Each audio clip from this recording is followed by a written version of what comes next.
Le conflit qui a secoué la République centrafricaine a souvent été décrit comme étant une crise de religion. Pourtant, plusieurs efforts sont menés par les hommes de Dieu pour que, à leur niveau, la paix soit ramenée dans le pays.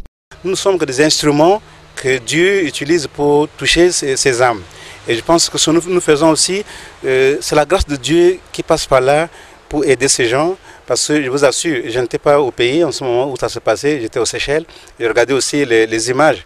Mais si l'église catholique n'était pas là, si l'église protestante ou l'imam n'était pas là, on ne peut pas parler de la RCA. Parce que c'était arrivé à un stade un peu infernal, l'animalité, où il n'y avait pas le respect de la personne humaine, de la dignité de la personne humaine.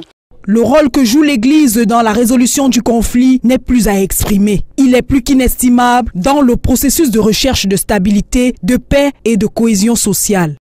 Nous comptons sur la grâce divine et sur la force de la parole de Dieu en tant qu'homme de Dieu pour aller vers ces gens, leur parler pour que la paix puisse revenir en République centrafricaine. Une stratégie commune a été mise sur pied pour cela par ces derniers provenant de différentes confessions religieuses confondues.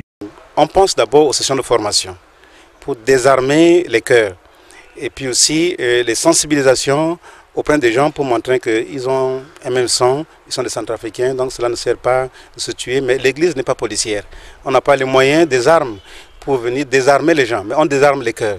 Et ce n'est pas nous qui désarmons les cœurs, mais c'est Dieu qui désarme les cœurs. En en croire les différents dignitaires religieux, la coexistence entre toutes ces obédiences dans le pays, sous la forme d'un consortium, est une avancée significative dans le processus d'un retour définitif de la paix.